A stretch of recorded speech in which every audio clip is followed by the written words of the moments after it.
या मालिकेच्या आजच्या भागात आपण पाहणार आहोत वसुंधरा मुलांच्या रूममध्ये जाते तर तिथे खूप पसारा असतो.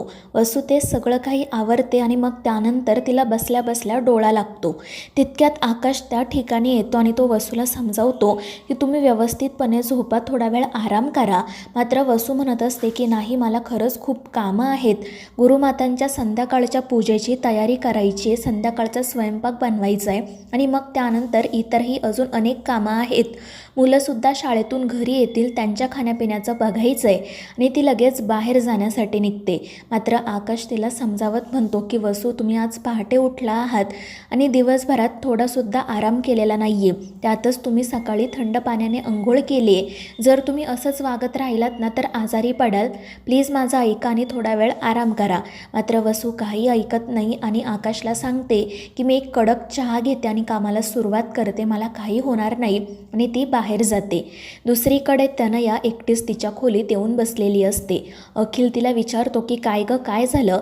बाहेर बघ, सगळेजण किती छान गप्पा मारत बसलेत, तू का अशी आतमध्ये आली आहे? आणि त्यावरती रागातच म्हणते की मला नाही आवडत त्या गुरुमातांसोबत बोर गप्पा मारायला आणि मला खरंच खूप कंटाळा आला आता या सगळ्याचा. त्यावर अखिल म्हणतो की असं काय बोलतेस तू?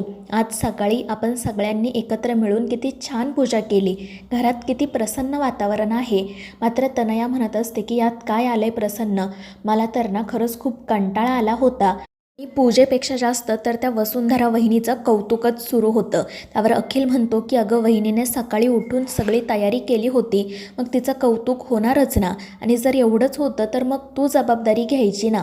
पण त्यावर तनया लगेच नाटक करत म्हणते की मी तर जबाबदारी घेतली असती, मात्र तुझ्या आईने ही जबाबदारी त्या वसुंधरा वहिनीवर सोपवली ना, मग मी काय करू? आणि मग ती लगेच रडायला सुरुवात करते आणि म्हणते की कधी कोणी माझं महत्त्व समजूनच घेत नाही. आणि ते ऐकून अखिल म्हणतो की ठीक आहे आणि तो लगेच तेथून निघून जातो.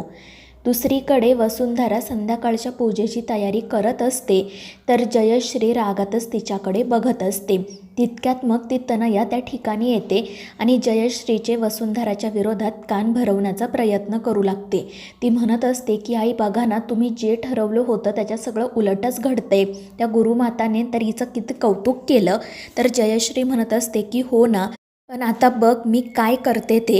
आणि ते ऐकून ती तनया तर खूपच खुश होते आणि हसतच मनाशी म्हणते की आईसुद्धा ना अगदी लहान मुलासारख्या आहेत, जरा चिडवलं की लगेच चिडतात. आणि ती हसतच तेथून निघून जाते. त्यानंतर गुरुमाता ध्यान करत असताना जयश्री त्या ठिकाणी येते.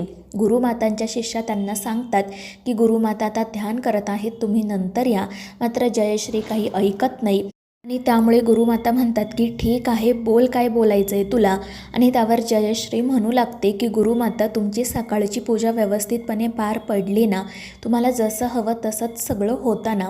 त्यावर गुरुमाता हो म्हणतात.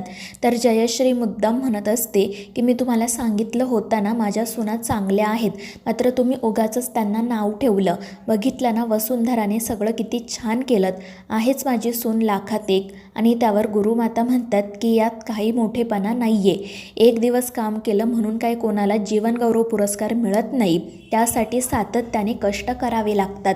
तर जयश्री मुद्दाम म्हणत असते की मग नक्कीच वसुंधरा रोज तुमची सेवा करेल, तुम्ही काही काळजी करू नका. बघा माझी सून तुम्हाला खोटं ठरवते की नाही. आणि ते ऐकून गुरुमाता काही उत्तर देत नाही, त्या फक्त इतकंच म्हणतात की हिचा अहंकार काही कैल्या कमी होत नाही. त्यानंतर रात्री आकाश त्याच्या खोलीत बसलेला असतो. त्यानंतर वसुंधराही त्या ठिकाणी येते.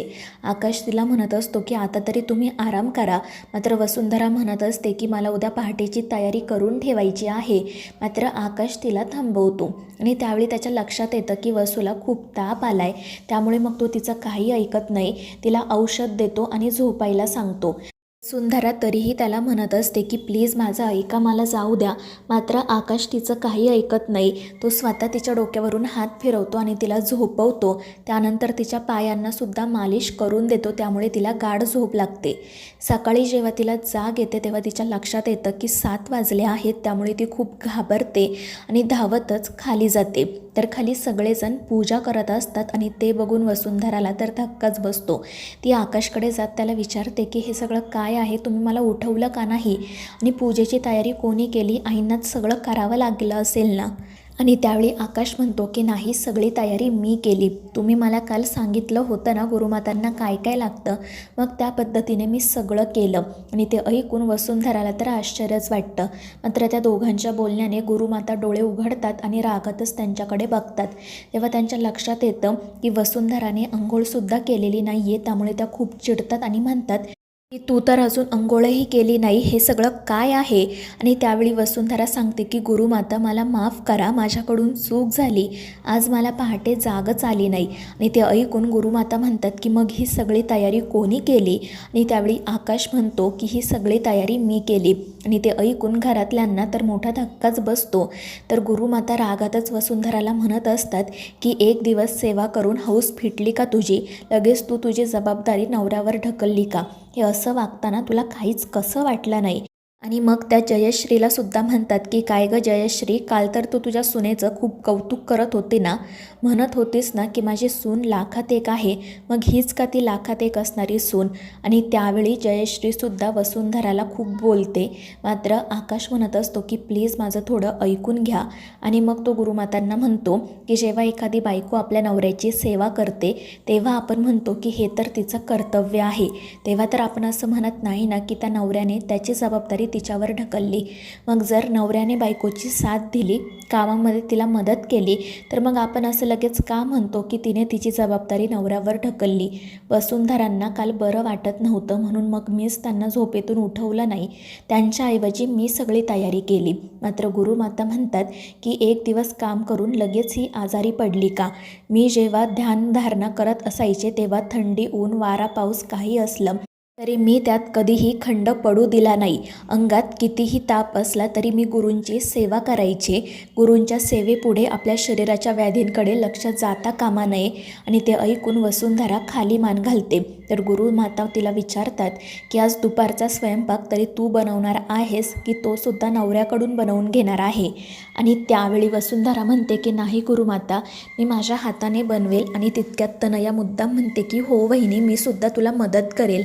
मात्र गुरुमाता रागातच म्हणतात की त्याची काही गरज नाही आहे. एकतर ते जेवण वसुंधरा बनवेल किंवा मी माझं अन्न शिजवेल.